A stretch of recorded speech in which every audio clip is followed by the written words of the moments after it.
ఎన్ని బ్రదర్ ఎన్ని ఉన్నాయి మొత్తం?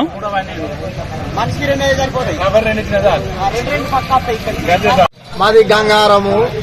మేము గత వారం నుంచి మందు బస్తాలకు మేము తిరుగుతున్నాము. అయితే మందు బస్తాలు వచ్చినప్పుడల్లా, లోడ్లు వచ్చినప్పుడల్లా పెద్ద పెద్ద అధికారులకు స్పాన్సర్ చేస్తాను. మమ్మల్ని రైతులని పట్టించుకునేటోళ్ళు ఎవరు లేరు. నేను ఒక 10 ఎకరాల భూమి చేస్తా. మందు బత్త వేద్దామంటే ఇప్పటి వరకు వానకాలం చూసి ఇప్పటి వరకు ఒక మందు బత్త లేదు. మందు బత్తాల చుట్టూ తిరుగుతాను. మమ్మల్ని పట్టించుకునే నాదులు లేడు ఎవరు. ఎమ్మెల్యే గారు లేడు, ఎంపీ గారు లేరు, ఎవ్వరు లేరు. ఈ మందు బత్తాల కొరత ఈ చెన్నూరు మండలనే ఉన్నది, ఎక్కడ చుట్టుపక్కల లేదు. ఇవన్నీ మహారాష్ట్ర దాటిత్తాలు బస్తాలన్నీ ధనాలకు అమ్ముకుంటారు కానీ రైతులకు ఇచ్చే ఎవరు అధికారులు పట్టించుకుంటలేరు. మమ్మల్ని న్యాయం చేయాలని మేము చూస్తున్నాం.